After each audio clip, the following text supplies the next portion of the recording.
Hello, my dear Taurus. Welcome back to Practical Mystic. Ngayon, ang pagkakataon na ito ay alamin natin kung ano ang mensahe para sa iyo sa buwan ng Hunyo. Okay, so wag na natin patatagalin. Let us dive in. Kagamit ako ng Lightseer Tarot deck.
Okay, so simulan na natin.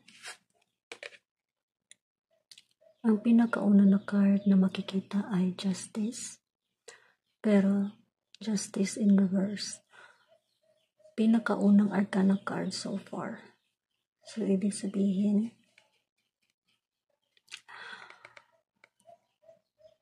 ang katarungan ang iyong nararanasan kay maaaring sinasabi dito na hindi pa dumating yung good karma para sa iyo kasi parang nakakaranas ka pa ngayon ng kahirapan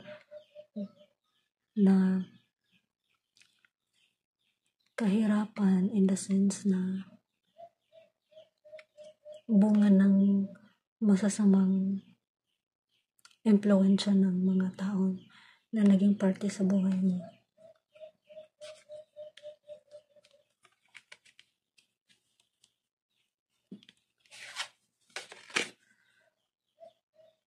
Pero habang hindi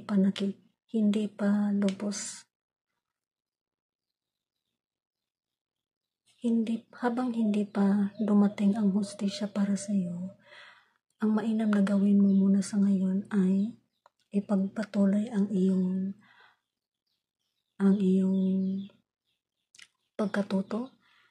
Maaaring sinasabi dito na ipagpatuloy mo ang iyong pag-aaral, pag-iimbestiga or pag-research para mas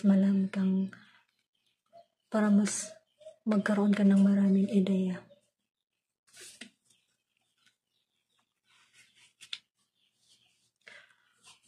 Sa pagitan ng Justice in reverse at saka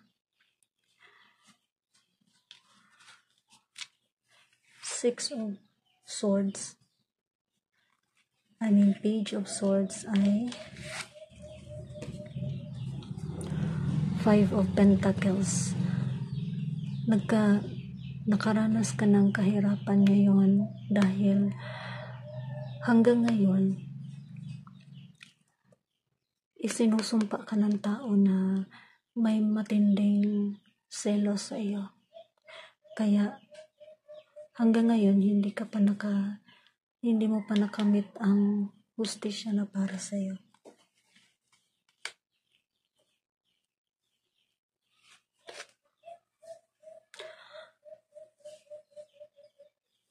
Pero ito yung sinasabi ng Page of Swords na pagpatuloy ang iyong pagkatuto sa iyong mga karanasan. Nangyayari yan sa buhay mo kasi merong gustong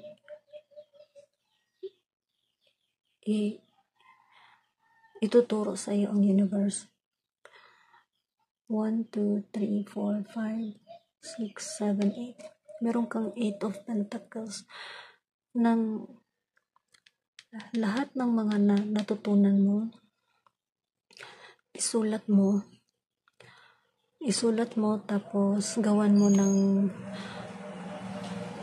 creative na paraan, maaaring sa pamamagitan ng kanta,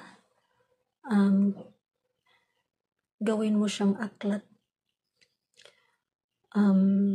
pagsayaw. Hindi ko alam kung ano ang creativity na ipinagpala sa ng Panginoon. Gawin mo yan kasi maaaring dyan lalabas yung swerte para sa iyo. Kahit nakaranas ka ng kahirapan, kasi hindi pa matapos yung sumpa.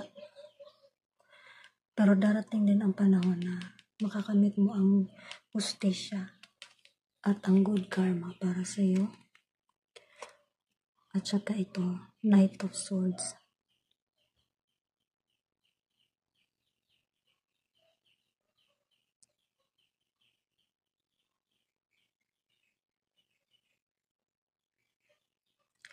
Okay, so ito na yung sinasabi na merong mga tao na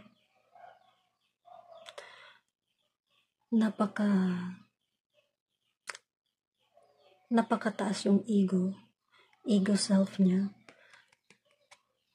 Siya ang dahilan kung bakit ka naghihirap ngayon. Isinumpa ka niya kasi may matinding selos sa iyo. Tapos ito, 3 of Pentacles. Kung ipagpapatuloy mo gawin ang creative pursuits na meron ka at natatanging sa iyo lamang at walang ibang makakagawa kundi ikaw lang, madidiscover ka ng ibang tao, kikilalanin kanila at sila ay gustong makikipag-alyansa sa iyo para makamit nila ang kanilang layunin at makamit mo din ang iyong personal na layunin. So, sa inyong samahan, napakagandang samahan ito para sa kanila at sa iyo. At dahil sa alyansa na yan, magbubunga ang iyong mga pinaghirapan. Ito. Konting tiis lang siya, konting pasensya, determinasyon, sipag, tiyaga, determinasyon. Magbubunga din ang lahat ng iyong paghihirap. Kasama ng iyong pakikipag-alyansa sa ibang tao na napabilang sa isang organisasyon na kung saan hinahanap nila ang isang katulad mo na makakatulong sa kanilang organisasyon. So, habang naghihirap ka, ang payo sa iyo na kung aktibo ang iyong third eye chakra, madali sa iyo na patawarin yung mga tao na nanakit sa iyo. Patawarin mo sila. Tapos, sikapan mo na magkaroon ng healing, physical healing, mental healing, at emotional healing sa iyo.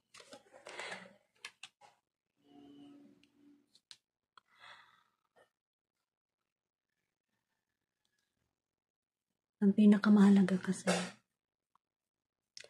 kahit na inaabuso ka mentally at emotionally, walang ibang paraan para malagpasan mo ito kundi tulungan mo sarili mo na malunasan ang pang-aabuso sa iyo, emotionally at mentally.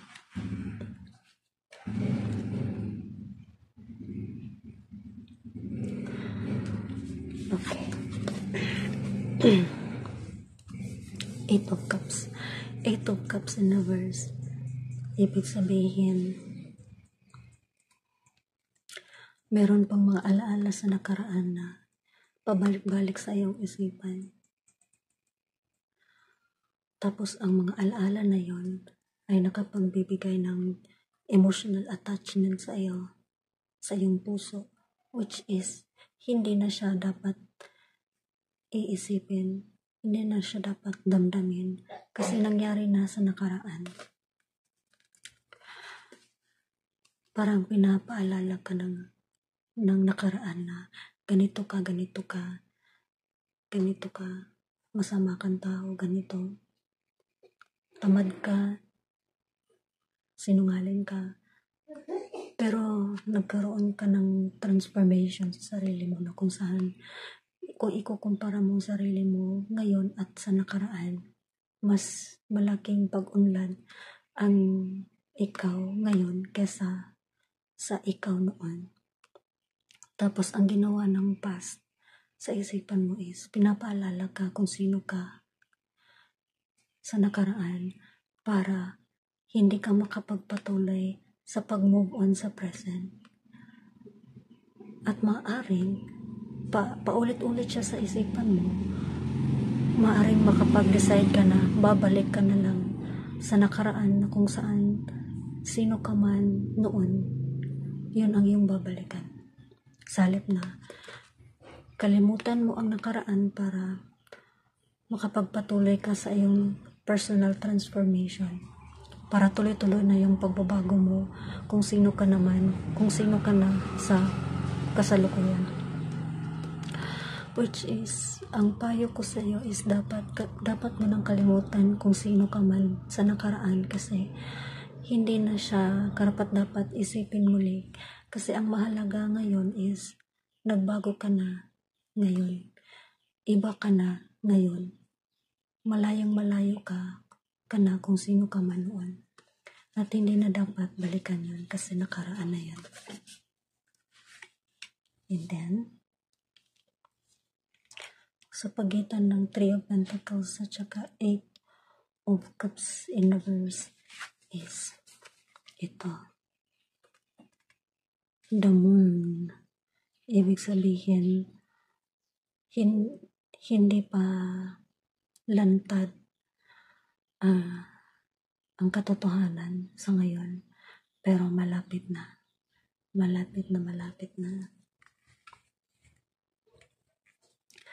Wala naman talagang sikreto na hindi mabubunyag. Mabubunyag at mabubunyag din yan sa pagdating ng tamang panahon. Anyway, this year is the year of transformation and revelation. Ang ibig sabihin, kung ano man ang itinatago, kung ano man yung lihim na itinatago, mabubunyag din yung lahat. And darating din ang panahon na malalagpasan mo itong kahirapan na ito at mag-i-enjoy ka sa paparating na Ace of Wands na may kinalaman sa panibagong simula, magandang balita, or panibagong ideya, panibagong interest, or gana, or in passion, or panibagong talent na madidiscover mo para sa sarili mo.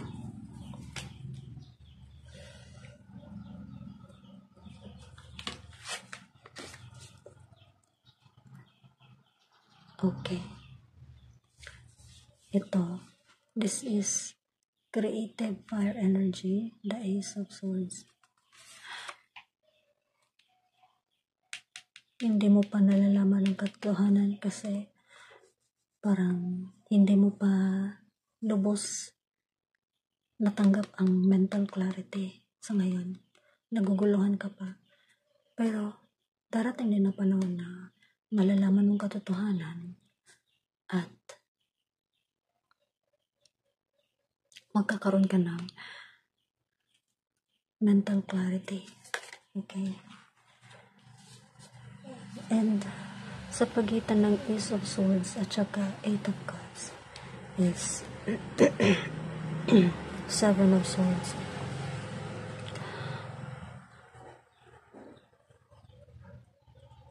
Seven of Swords means malaya kang mag-move on.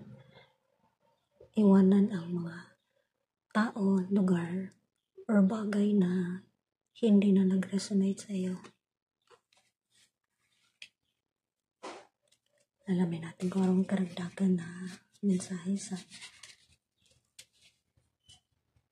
Seven of Swords.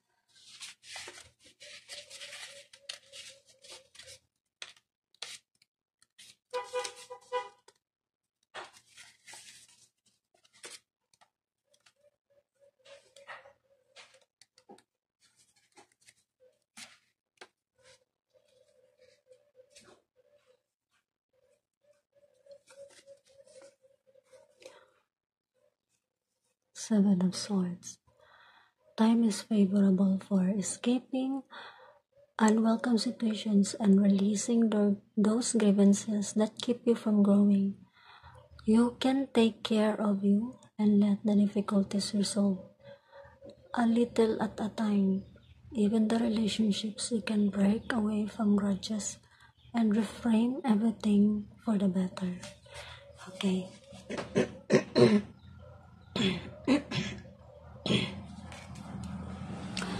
Excuse me.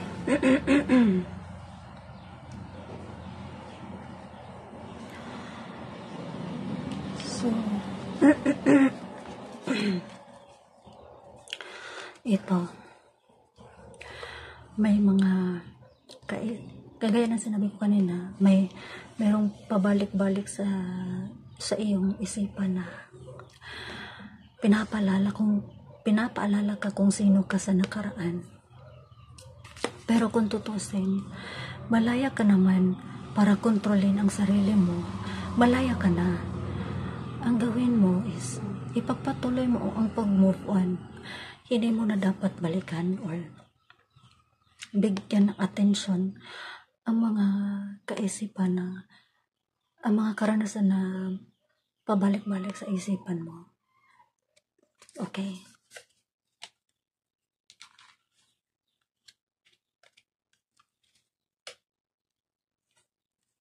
And next we have the Page of Swords.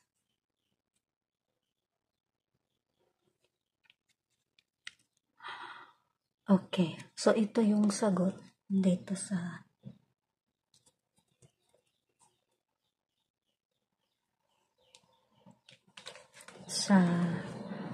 the Moon. Hindi mo pa alam ang sekreto. Hindi mo pa alam ang katotohanan kasi nagkaroon ng pagkaantala, no? Yung mga katotohanan. Kasi meron talagang tao na pinipigilan niya na ang pagkalantad ng katotohanan kasi natatakot siyang malaman ng ibang tao. Okay? So, pinapaalala ka dito na pataasan mo pa yung pasensya mo kasi darating at darating din yun. Lalabas at lalabas ang katotohanan at makakamit mo ang hustisya. Remember that this year is the year of transformation and revelation. So lahat ng mga itinatago bilang sekreto, mabubulgal rin yan. Lahat. Okay. So next is kukuha tayo ng cards mula sa Powerful Thought Cards by Rose.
Ang pinakaunang arcana card, sinasabi, you are flexible and flowing. Wow, ang ganda naman. Which means, worthy mo talaga kasi you are flexible, you are talented, you have dynamic skills, and you are flowing with the universe. Affirm this to yourself that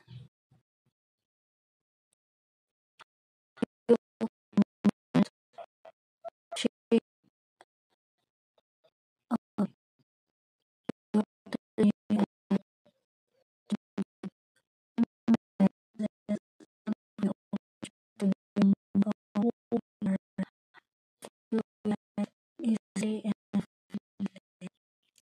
you are it seems like you are capable of doing things that you wanted to do because you are open, able to change. Wonderful. You attract wonderful opportunities because you are wonderful also. And this opportunity will help you to become more of who you are while you flow easily and effortlessly. Ang ganda. Tapos ito,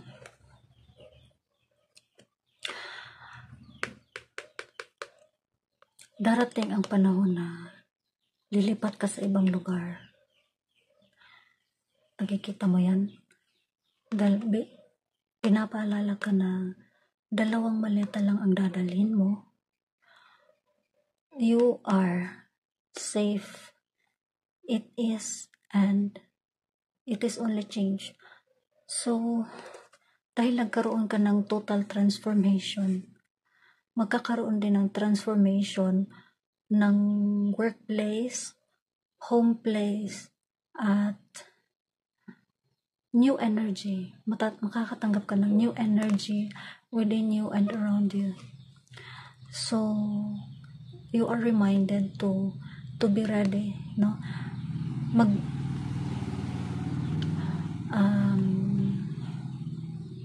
Iligpit mo na yung mga damit mo kasi darating din ang pagkakataon, tamang pagkakataon na lilipat ka sa ibang lugar kasi nagkaroon ka na ng total transformation within you. So magbabago yung realidad ng buhay mo in the sense na magbabago din ang iyong workplace, home place, at saka new energy na mararanasan mo. Okay?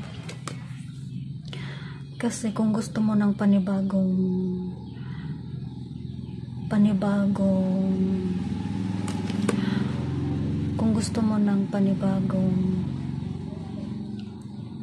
kapalaran, baguhin mo yung isipan mo, since